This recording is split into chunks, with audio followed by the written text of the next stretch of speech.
Mummy, आप इतनी अच्छी एस्ट्रोनॉट हो, फिर ये अर्ली रिटायरमेंट क्यों?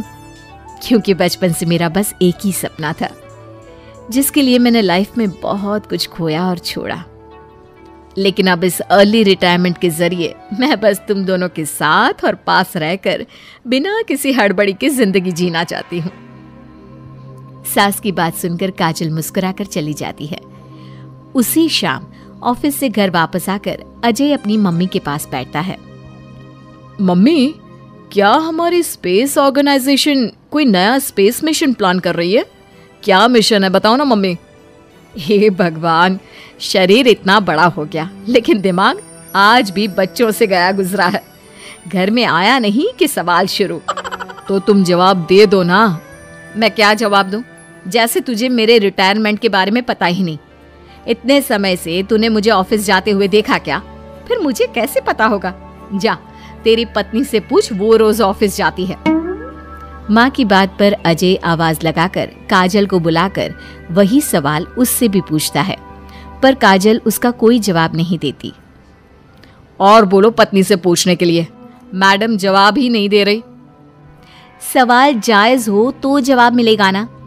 तुम्हें अच्छे से पता है, कॉन्फिडेंशियलिटी रूल्स के चलते हम किसी से भी ऑर्गेनाइजेशन और मिशन से रिलेटेड कोई बात नहीं कर सकते। वो तो पता है, लेकिन मुझसे भी छुपाने का मतलब समझ में नहीं आया। वो मम्मी, रिटायरमेंट एप्लीकेशन के बाद से आपने ऑफिस भी आना बंद कर दिया। सबको लगा कि अब आप इंटरेस्टेड नहीं होगी, इसलिए इन्फॉर्म नहीं किया। क्या तुम भी इस मिशन का हिस्सा हो? मैं ही इस मिशन की लीड साइंटिस्ट हूँ। ये हमारा अब तक का सबसे बड़ा और इम्पोर्टेंट मिशन है। अगर ये सक्सेसफुल हो गया तो दुनिया में हमारे नाम के साथ मेरा प्रमोशन भी पक्का है। काजल की बात सुनकर दोनों माँ बेटे हैरान रह जाते हैं, लेकिन फिर सब साथ मिलकर सेलिब्रेट करते हैं। अब दिन बीतने लगते हैं। काजल स्पेस मिशन के चलते पहले से ज्यादा बिजी हो जाती है और देर तक ऑफिस में समय बिताने लगती है।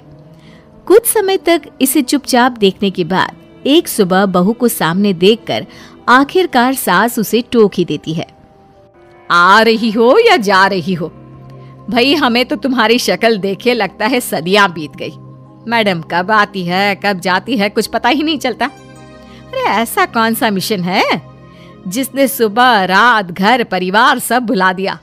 मिशन तो मैंने भी बहुत देखे हैं और गई भी हूं, पर ऐसा हाल कभी नहीं हुआ। मम्मी, मैं आपकी चिंता और गुस्सा समझ सकती हूँ, पर ये स्पेस मिशन आज तक के सभी मिशन से बहुत अलग है। अच्छा, जरा मैं भी तो सुनूं, ऐसा क्या है इसमें? आई एम सॉरी मम्मी, मैं नहीं बता सकती। भूलो मत, मैंने रिटायरमेंट अप्लाई किया है, लेकिन रिटायर होने में अभी 7 महीने बाकी है, जिसके हिसाब से मैं आज भी ऑर्गेनाइजेशन का हिस्सा हूँ। तो मुझे बताकर तुम कोई रूल नहीं तोड़ रही। मुझे सब याद है मम्मी, और मुझे ये भी पता है कि अगर आप साथ दें तो मिशन के लिए बहुत बड़ी मदद साबित होगी। पर सीनियर्स ने रूल बनाया है कि इस मिशन की इंफॉर्मेशन सिर्फ उन्हीं के पास होगी जो इसका पार्ट है, और मुझे तो उन्होंने खास अपने पास बुलाकर ये समझाया था। बहू की बात सुनकर सास सोच में पड़ जाती है और अगले दिन खुद भी ऑफिस पहुंच जाती है। ओहो, क्या बात है मैडम, रिटायरमेंट के एप्लीकेशन के बाद तो आपने दर्शन देने भी बंद कर दिए। अरे सर, अगर ईद का चांद रोज निकला करता तो क्या उसका स्वागत इतने जश्न से होता?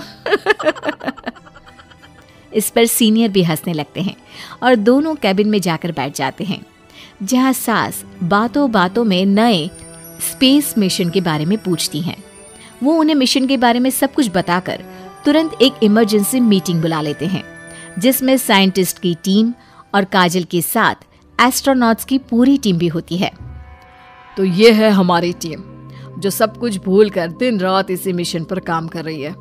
अगर आप भी हमें ज्वाइन कर ले तो सोने पर सुहागा हो जाएगा। अगर आप मुझे टीम में चाहते थे तो पहले कांटेक्ट क्यों नहीं किया? आपने स्पेस में ना जाने के फैसले के साथ डेस्क जॉब का भी इनकार कर दिया और अर्ली रिटायरमेंट के लिए अप्लाई कर दिया, और फिर पिछले 1 महीने में किसी के साथ कोई कांटेक्ट भी नहीं हुआ। इसलिए हमने सोचा शायद अब आप ब्रेक लेकर इस सब से दूर रहना चाहती हो, और इसीलिए किसी ने आपको परेशान करना सही नहीं समझा। बात तो आपकी सही है, फिर भी एक सुझाव देना चाहूंगी। ये जो आप कर रहे हो ना, ये मिशन नहीं, साफ सुसाइड है। एक साथ इतने सारे लोगों को स्पेस में 6 महीने रहने के लिए भेजना आसान काम नहीं है। और ये बात मुझे आपको समझाने की जरूरत नहीं होनी चाहिए। हमें सारे कॉन्सिक्वेंसेस, स्पेस, नेचर, मिशन की मुश्किल सबका पता है, और ऐसा करने वाले हम पहले नहीं हैं। इसलिए ये भी साबित है कि काम हो सकता है। आप सिर्फ एक एक्सपेरिमेंट के लिए इतने सारे लोगों की जान और मेहनत को दांव पर लगाना चाहते हो, जिसमें सक्सेस रेट भी मुश्किल से 1% है। बहुत देर तक इन्हीं सब बातों पर बहस चलने और काजल की सास उर्फ ऑर्गेनाइजेशन की सबसे एक्सपीरियंस्ड एस्ट्रोनॉट को बहुत देर समझाने के बाद भी जब वो राजी नहीं होती, तो ऑर्गेनाइजेशन के सीनियर्स को उन्हें घर वापस भेजना पड़ता है। लेकिन उसी के बाद से न चाहते हुए भी सास मिशन के बारे में सोचना बंद नहीं कर पाती। इसी तरह 1 हफ्ता बीत जाता है। माँ, जब घर में बैठकर भी मिशन के बारे में ही सोचना है, तो इससे अच्छा है कि वहां जाकर इस सोच के जरिए उनकी मदद ही कर दो।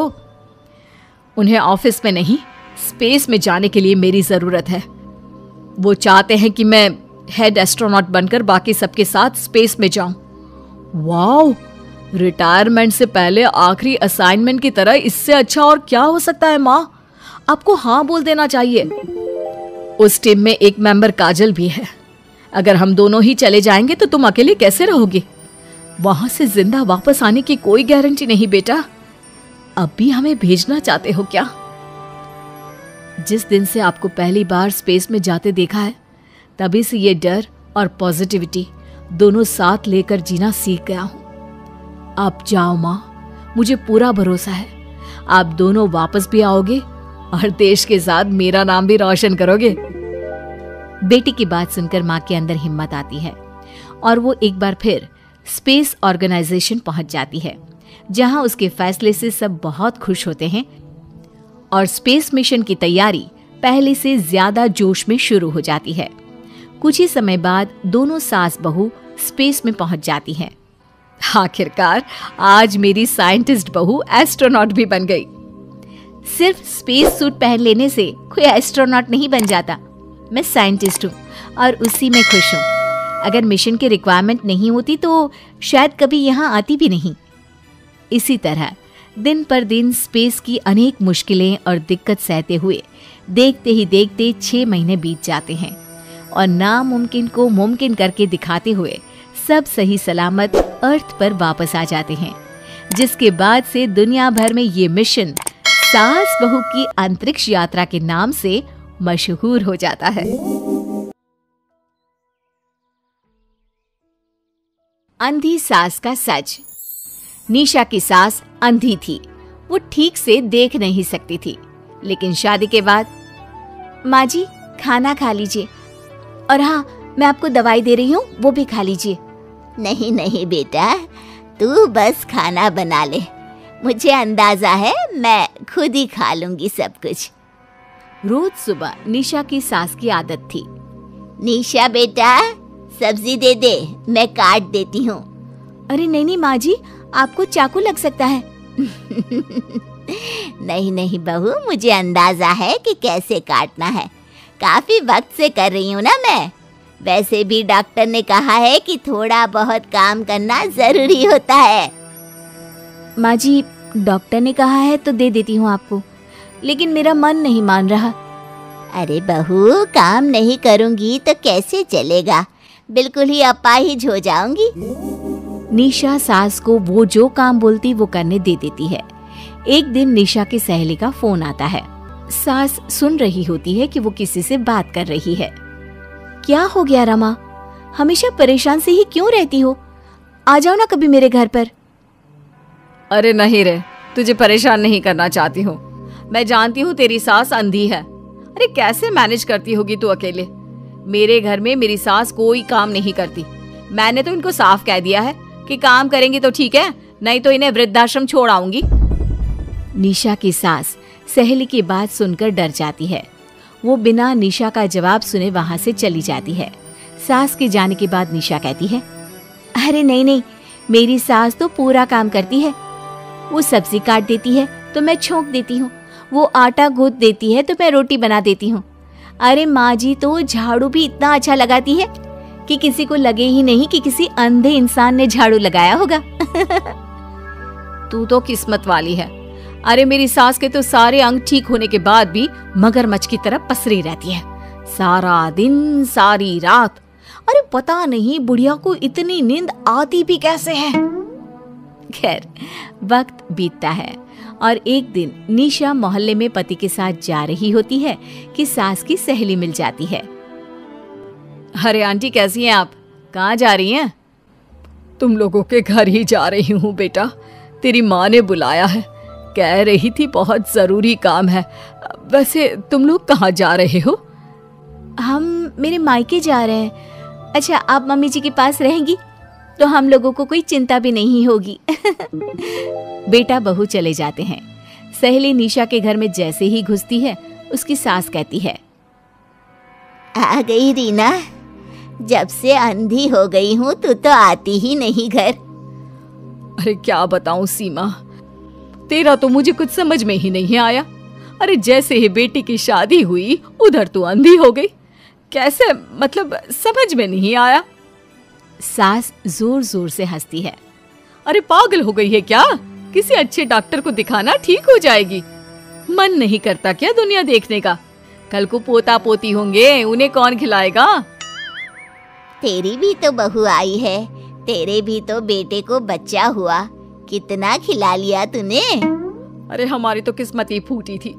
लड़की की पहले दिन से ही डिमांड थी कि सास ससुर के साथ नहीं रहना, चाहे जो हो जाए। अब बोल क्या करती मैं। फिर क्या कर लिया तूने? दोनों आंखें होने के बाद भी परेशान ही है ना? हाँ, पर चल कम से कम दुनिया देख तो रही हूँ ना, तेरी तरह अंधी तो नहीं हो गई। निशा की सास शांत हो जाती है, उनकी आंख से आंसू गिरने लगते हैं। अरे अरे रो मत, क्यों रो रही है? वैसे भी दुनिया में ऐसा कुछ नहीं है कि जो देखा जाए। चालाक बहुएं और ऊपर से वो बेटे जिन्हें बचपन से सीने से चिपका कर पाला, वो भी बीवियों के कहने पर माँ से लड़ पड़ते हैं।